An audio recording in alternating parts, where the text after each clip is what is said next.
Welcome back to Soulful and Sober. This is Chrissy, and today I have my guest, Didi. For those that don't know her, she was on another one of my podcasts talking about her alcohol-free journey. Today, we're going to dive a little bit into her post-sober journey of love and where she's at. So I think it's so important to talk about love and dating in the sober space and connection. I know a lot of people, including myself, in the dating world, sober, it's can feel like a little bit intimidating. So I'm super excited to hear her story and just so excited for her. So welcome, Didi. Thanks, Chrissy. And it's so good to be back on. I think it was maybe a year ago or so that I was on last time, and so much has happened in that time. So much. So, yeah, looking forward to sharing all the things and giving hope to those of you that are single out there and looking for love sober. It's been very special. Absolutely. And I know that you talked a little bit about your story about, you know, what kind of brought you to question your relationship with alcohol, but maybe you can share a little bit in like kind of relation to where you are now and how that kind of really just had this full circle effect. Yeah, gosh, it's been quite the journey. So, just for a bit of context, I was very much a party girl and was unknowingly in, or I guess knowingly in a lot of destructive patterns when it came to the opposite sex. But I was unsure as to why. I had no real idea why that was. And I went through a pretty big breakup when I was 32. I thought that he was the one. I thought that I had ticked all the boxes that needed to be ticked by that age. And I was pretty heartbroken when we broke up. And I was naturally then thrown into the dating world, and I was in my early 30s. And that was when I realized that alcohol really wasn't serving me. And my hangovers were just, they were just exacerbated by these feelings of being behind in life. I had so much fear around aging, not being pretty enough, and just so much shame around starting again at that age, and just really worried that I was like never going to meet my person.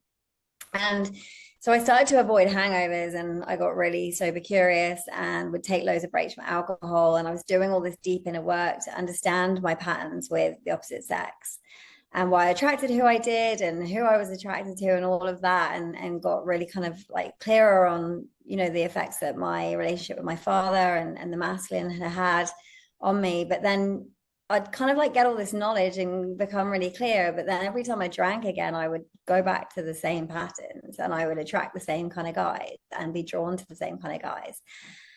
And I got to 38 and I could see 40 on the horizon. And I was like, oh my goodness, something has to change. Like I'd always loved love, like I'm a massive love bug. And yet I always sabotaged love. And I wanted that forever kind of love. I've always been a big, advocate for marriage. I've always wanted that. But yeah, I just was not capable of it. And, looking back, every time I did behave destructively, alcohol was always involved, and it was fueling these fears that I had, these deep rooted fears, and creating sabotage.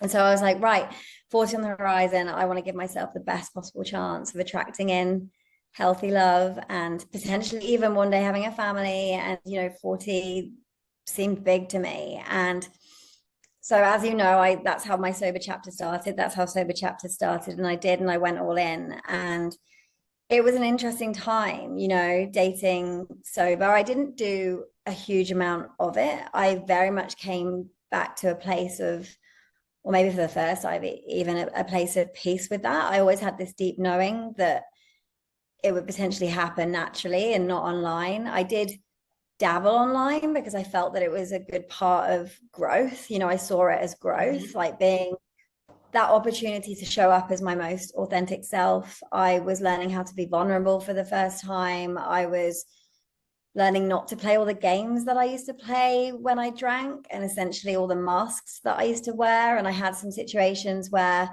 I became close friends and had emotional connections with men, but I dropped all the masks, and I became really well practiced during my sober chapter at just being me, just literally being me as I was learning more and more about the true me in my own sober journey, I was then able to put me forwards. And it was actually really freeing and really liberating. And it was scary initially, but it felt really, really good just to, I'd always hidden my insecurities.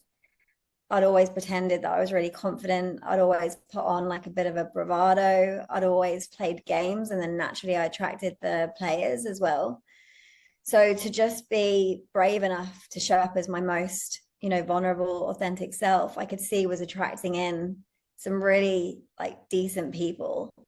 And I still didn't find that connection for a long time. But I was also, as you know, I started off having this really interesting connection with America. I actually gave up alcohol on the 4th of July, 2022. And I didn't choose that date for any reason. And then it was like, oh, wow, okay, like that's interesting. Like Independence Day, freedom, it meant freedom to me in giving up alcohol. But then it became this like really strong connection to America. I ended up in a container where I met you with our American business coach. I was surrounded by all these American women and on the same journey. And then, I was so into personal growth. I was listening to all these podcasts. I was like very much into a lot of thought leaders. I realized they were all over in America. And suddenly I was being guided to Los Angeles in particular. And there was a lot of really fascinating stories that happened during my sober chapter around that. But I just kept trusting. And, I was following this guidance, even when people thought that I was a little bit crazy when I would share my story. But it was like this deep knowing that there was somebody there for me. And I just knew they weren't in Australia. And so, I did stay open, but I didn't date a lot. And I also decided to go celibate during my sober chapter as well. Like, there was a lot that I was learning, and I was really deepening my connection to who I'm not religious, but deepening my connection to God. And then in September 2024, last year, I had this chance meeting with the most incredible guy who was also sober. We got chatting about that. I was talking to him about sober chapters, and he was just like, oh my goodness, I was meant to meet you today. And that's Pete, who's now my fiance. He lives with me in Yay! Australia. We are planning our wedding next year. And honestly, like I always say, I could write a book, but I'm literally writing a book to really give hope to that 32-year-old version of me that was just so full of fear and, just thought I had to do things the way that I don't know, it was self-protection. Like I say, all the games, all the bravado, and, sobriety just enables me to strip all of that back and, just present just me as I am enough. And I attracted in just the beautiful man, the most beautiful, healthy, masculine love that I could have ever have wished for. And yeah, so that's where I've got to. Oh my gosh. I'm so happy for you. Oh, I'm Thank so happy. And I love what you said about dating yourself because I think that's really important to kind of know what you want. And after you stop drinking, I really do fundamentally think that there's going to be things that change.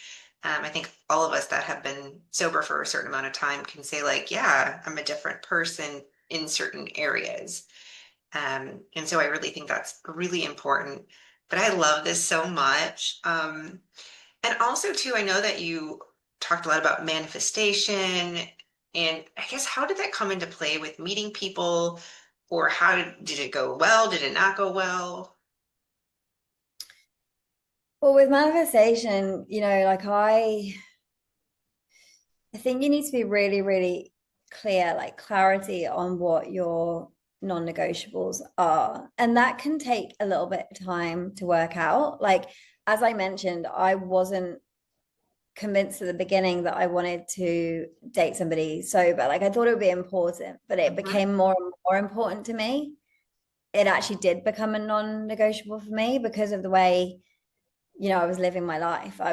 It's about so much more than giving up alcohol for me. It's that whole spiritual connection and really that spiritual piece more than anything. So I think if I was going to meet somebody that was drinking, it just the alignment wouldn't have been there. So I think that like I say, even though I wasn't dating a lot, I was open because I felt that I was fine tuning what I wanted. And, I would see dates, I would go in with an open mind. Like before, I used to be like, oh, well, worried that I wasn't going to like them or they weren't going to like me. And like I released all of that. And I was like, no, there's no coincidences in life. Like there's a reason that I'm meeting this person, whether it's that I'm a part of their journey, they're a part of mine. Like it's all growth. I'm just going to put my best Mhm. self forwards. And that really helped me to fine tune my list, which I believe is so important for that manifestation element. So I had like a kind of list of non-negotiables and then became pretty strong on, saying no to everything that wasn't that. And I think what's really important as well is becoming who you want to attract. So, we can say that we want X, Y, Z and write it all down, but you need to be really radically honest with yourself. Look at that list and be like, well, is that me? Like, am I that Mhm. person? And I think for a very long time, I always had these really high standards and this really big wish list of what I wanted. And I always put like my hand up really high, my right hand up really high. And then yet when I was drinking, I was like up and down, like doing the opposite, sending conflicting messages. Like I wasn't a match for what I wanted to attract in. And so I think that that's what, that the compound effects of not drinking enables you to consistently be like give yourself the best chance of being congruent and in line with your values and in alignment with what you truly want. So you figure out what you truly want, then you're in alignment with it. You're also, vibrating so much higher. Just again, when it comes to that spiritual sense, like it's just so much easier for those that are meant for you to find you and to attract those people in. I mean, the chances of Pete and I meeting, we lived 18,000 kilometers apart. We had literally a chance meeting in Los Angeles. And the chances of him being sober, he's also a coach. I had this list that was just wild. And actually, I'll share this story because it's kind of cool. And so Pete, we were friends to start with, and he was actually going through a breakup. And so when we didn't mention anything about being interested in each other. Like I had this really deep knowing there was a draw to him, but I was appreciative of the fact that he was going through some stuff. And I just knew he was meant to be in my life because of the sobriety. Like he felt the same. Like we thought we were perhaps going to do some work together in the sober space. And he became my rock when I then took the leap to leave my corporate job and go all in with sober chapters. And he became my rock from the other side of the world. And it was a really scary time for me. And I'm involved with a community called the Relationship Code, which goes really deep into understanding your patterns with your primary caregivers, like understanding your ego, your false self, your conditioned mind, and why that keeps you essentially blocking love, really. And so I was kind of involved with them, and I felt that it would be a good community for him to join. And so he decided to come over as a friend in February this year to Perth, Australia from Canada. So all that time we built this beautiful friendship, like voice notes from across the world. Again, I felt safe to be my authentic self with him. And like I was very vulnerable. Like he knew a lot of my patterns. I shared so much with him and vice versa. But we didn't say that we were like falling for each other, but I guess I would spend hours on the phone. So it was kind of obvious. Um, and then he flew to Perth, and the night before when he was in the skies flying, my house just felt really kind of like, I don't know, it was just like an energy in my house. And I had this like serene, calm feeling all over me. So I'd been a bit nervous, obviously. And I was like, oh wow, like everything just felt really magical. And I went upstairs and like I passed my office, and this journal that was like orange just jumped out at me. And I know by now that if something catches my attention and I'm in that kind of connected state, I suppose there's a reason like that I need to look at that. So I pulled the journal out and I went and sat downstairs in the kitchen and I opened it up, and no joke, it opened at the beginning of my sober chapter in 2022, and it was my manifestation list for everything that I ever wanted in Oh a my guy, gosh. right? And it gets wilder. I've got goosebumps sharing this story. So I was looking through it and I was like, oh, no way. And obviously, this was a couple of years prior. And I was like intrigued because I've written a couple of lists over the years, a few lists, Hmm. right? As I say, I've refined them. But this was wild because I opened it up and I don't even remember writing this. And it was like, I want somebody that's into quantum physics and manifestation. And I met him at a Lewis Howes event that Joe Dispenza was speaking at. Oh, For anyone that doesn't know, Joe Dispenza is like the king yep. of quantum physics and Hmm. manifestation from that point of view. So I was like, wow, okay, that's interesting. Not only that, but Pete actually studied quantum physics as well. So I was like, that's wild. I just got Then goosebumps. yeah, and then it said, I want somebody who, is able to do DIY jobs around the house and like build things. And he had actually requested from me that I ask him, like, request a blue list, like a list of blue jobs for him to do when he got here. So he was already showing that he wanted to do like jobs for me and DIY around the house. And I was like, no way. And then obviously the inner work and sobriety was in there, and he's just like huge on doing the inner work. And then this one that was wild was that I wanted somebody that would come and do the code event with me, the relationship code event. And that was the event that Pete was coming to Australia to do. Like literally. I was like, wow. And I must have Wow. felt confident about us because I actually screenshotted it and I sent it to him in the skies. So I think even though we hadn't said that we wanted to be together, I think we were just like safe enough to express like Yeah. those kind of things. So yeah, so it happened, and my friends, they would say to me, I'd been single for 8 years, and they were like, "Oh, come on, Didi, like perhaps you should like be a little bit less fussy. Like I think you're looking for like a unicorn." And I just had this deep knowing that God, the universe, whatever you believe in was going to provide for me. It was an inexplicable knowing, and I think I had gotten so good on my own, so comfortable in solitude. And I had worked so hard to build a life that I loved and to be driven by purpose and sober chapters and everything that I was doing, that I really had surrendered to, even though I desperately did want this divine, beautiful love and a life partner, I had also surrendered to being on my own with God forever, if that's what that looked like. Like it sounds kind of wild, but it was like I was okay with that. Like if that was what it was, I was okay with it. But at the same time, I had this deep knowing that it was coming for me. And yeah, I didn't even kiss anybody in September in 2024. Sorry, I don't think I dated or kissed anyone. And then I met Pete at the end of I it. love Yeah. I love that. What a beautiful story, or like glowing. Oh my No. goodness. I love that so much. And I'm so happy for you. And I think it's just so much inspiration too for people. What's funny is when I decided to start dating, I was like, I wrote down what I wanted. And I think initially I was like, maybe if they just don't drink, like all the time. And then I'm like, come on, Kirsty, like just date someone that's sober because I'm so into the sober space, but it's something I'm very passionate about because as you mentioned with yourself, it changes your life. It's life changing. And when I think about a partner, like I don't want to go on vacation and have somebody get hammered, I don't want that. I want a connection. I want the same things, that you do, right? And so I also, um, I really believe that love was out there as well.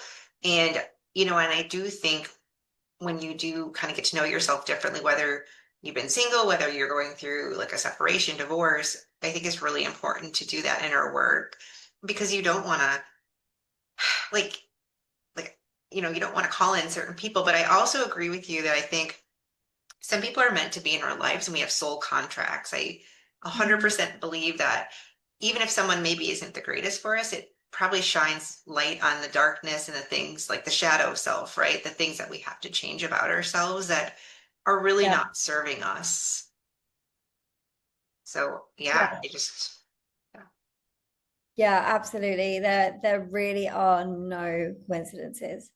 And when you start to approach life like that and realize that there's like, that like they say, a lesson or a blessing in everything, and see everything as an opportunity for growth, it becomes really magical. Like, it's a really great way to view the world and to view life, and yeah, to heal and to understand yourself, and to become, rejection was a huge one for me. Like, rejection was a big, big fear for me. Like, I can go into a little bit more about what I found out over the years as well that create so many patterns. But it was a huge one for me. But then when you start to realize that it isn't about you, and it's just about like the journey of life, like, I don't know, it just takes that rejection away. Like, it's such a peaceful way to reframe it.